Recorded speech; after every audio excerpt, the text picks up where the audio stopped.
Assalamualaikum warahmatullahi wabarakatuh. Salam budaya rahayu buat dulur-dulur Tosan Aji Nusantara. Nah, kali ini saya akan mereview keris yang baru saya dapat sekitar jam 12-an tadi. Saya dapat wilah saja, langsung saya setel ke rongko ini, tapi ini untuk sementara karena dapat saya tadi wilah saja. Termasuk ini keris yang sangat luar biasa bagi saya. Nah, mari kita lihat wilah kerisnya. Nah, ini dia teman, Luk 11 dapur Nogososro. Ini termasuk garapnya masih primitif sekali, tapi sangat wingit dan berwibawa, dan ori sepuh. Bisa dilihat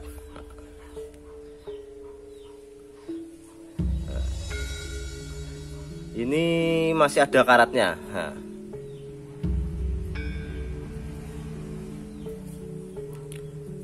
Sangat luar biasa ini.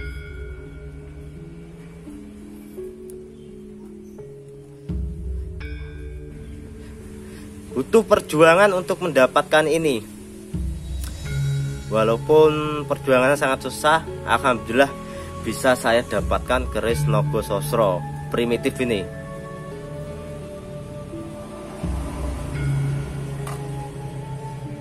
Keris Nogososro adalah salah satu varian dapur keluarga naga yang paling banyak diminati dan dicari oleh para kolektor hingga pejabat di negeri ini.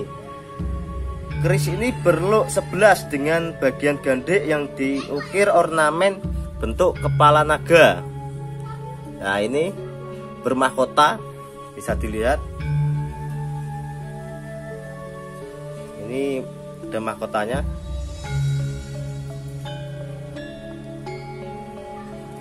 Dengan badan serta ekor seolah-olah menggeliat ke arah pucuk bilah, mengikuti kelokan luk bilahnya.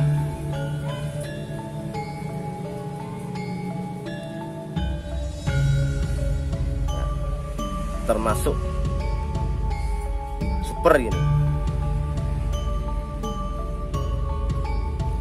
Filosofi keris naga sasra atau naga berarti ular atau jantan, karena dalam bahasa Sanskerta ular betina disebut naga gini. Naga adalah makhluk mitologis yang melegenda hampir merata di seluruh dunia. Wujud fisiknya bisa jadi berbeda-beda sesuai dengan tempat di mana makhluk tersebut diceritakan. Namun ada sebuah kesamaan dari masing-masing cerita di mana makhluk ini selalu digambarkan seperti ular dan mempunyai kekuatan supranatural. Sedangkan sosro atau sasra berasal dari kata sahasra yang dalam bahasa Sanskerta berarti 1000. Babat Tanah Jawi dan Babat Demak menceritakan bahwa keris naga sasra yang bernama Kiai Segoro Wedang merupakan perpaduan dari 1000 keris pusaka Majapahit yang sengaja dibuat untuk menggantikan Kiai Condong Campur, dan diharapkan bisa meredam 1000 macam bencana dan pemberontakan di Majapahit kala itu. Hal menarik lainnya dalam ungkapan-ungkapan Jawa atau bahasa pedalangan, di mana masyarakat Jawa cenderung menggunakan istilah sewu atau 1000, bukan yuto atau juta, untuk menggambarkan jumlah yang abstrak karena banyaknya, namun masih rasional dalam jangkauan alam pikir, seperti bolo sewu yang merupakan istilah yang biasa dipergunakan untuk menyebut bala tentara suatu kerajaan yang sangat besar. Ada pula widodari cacah sewu kurang siji untuk menyebut jumlah bidadari yang sangat banyak yang diberikan kepada Arjuna. Kata sewu atau ewu dalam Jarwo Doso sering dikaitkan dengan istilah awu atau dalam bahasa Indonesia abu, yang memiliki pengertian kembali ke asal, sangkan paraning dumadi. Jika ditinjau dari segi bahasa, sangkan berarti asal, paran berarti tujuan, dan dumadi berarti segala hal yang dijadikan atau diciptakan.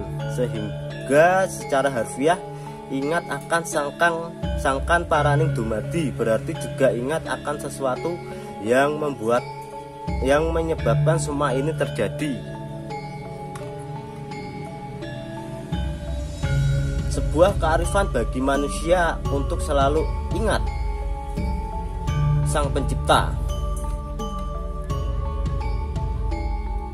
Seorang raja atau pemimpin selain memiliki ketajaman penglihatan dan pendengarannya, yang paling utama adalah menjaga tutur katanya atau sabdo, kehati-hatian dalam menjaga setiap perkataan yang terucap dari mulutnya, tersirat dari bentuk moncong sang naga yang membuka menyeringai. Makna moncong naga dapat dihubungkan pada konsep kekuasaan Jawa, bahwa seorang raja atau pemimpin senantiasa berpegang pada prinsip sabdo pandita ratu tan kena wola wali. Artinya sabdo seseorang raja hanya sekali ucap, tidak boleh berubah-ubah. Apa yang sudah diucapkan pantang untuk ditarik kembali. Sikap ini menuntun pada sikap bijaksana yang harus dimiliki oleh seorang raja, yaitu satunya kata dan perbuatan. Moncong naga juga memiliki makna kesaktian karena senjata pamungkas atau bisa atau racun yang keluar dari mulutnya bisa sangat mematikan atau beracun lah. Oleh karena itu, naga senantiasa menjaga bisanya atau racunnya. Hal ini dapat diartikan sebagai sebuah jalan hidup untuk dapat menekan sifat adgang adigung adiguna. Tidak boleh memuja pribadinya ataupun memuja nafsu dunia. Keris Nagosasra ini masuk tangguh Mataram Madiun. Pamornya ini masuk Pendaran Kebak. Bagi mereka yang menyukai gemerlap keindahan pamor seperti pada keris Mataram Sultan Agung atau Nonoman Surakarta Pakubuwono dan Hamengkubuwono, keris Madiun atau Mataram Madiun memang diciptakan sesuai zaman dan keadaan masa itu, yang penuh dengan pergolakan di mana tidak terlalu mementingkan keindahan garap, karena setelah Pajang sebagai kelanjutan Demak runtuh, Mataram sebagai kerajaan yang masih muda menjadi ancaman bagi kerajaan kecil atau kadipaten-kadipaten di Jawa Timur yang berdiri sendiri. Keris Madiun bilahnya cukup tebal, sedang khas Madiunan besinya kereng, hitam wingit. Demikian juga pamornya, meski kebak penuh namun kelem atau nyana atau gajih. Ornamen naga yang ada mengikuti pakem naga Jawa pada umumnya dengan irah-irahan mahkota, sumping atau hiasan pada daun telinga, dan kalung layaknya seorang raja dalam pakaian kebesarannya. Terasa lebih banyak mendapat pengaruh Mataram daripada naga-naga pada keris Madiunan yang biasanya terkesan lebih primitif.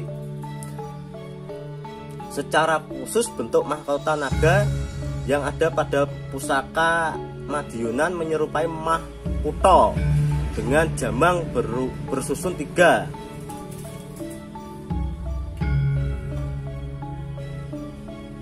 Sejiwa dengan karakter Madiunan yang sederhana, tidak terdapat kinatah emas apapun pada bilah ini ataupun ornamen pendukung seperti motif kijang jerum Makoro atau yang lain. Selain mut-mutan emas asli bawaan sebelumnya.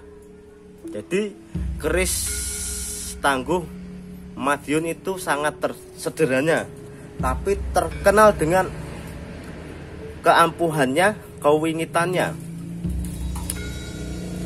Jadi tidak bisa dinilai dari segi fisik. Keris Madiun itu dilihat dari segi spiritual.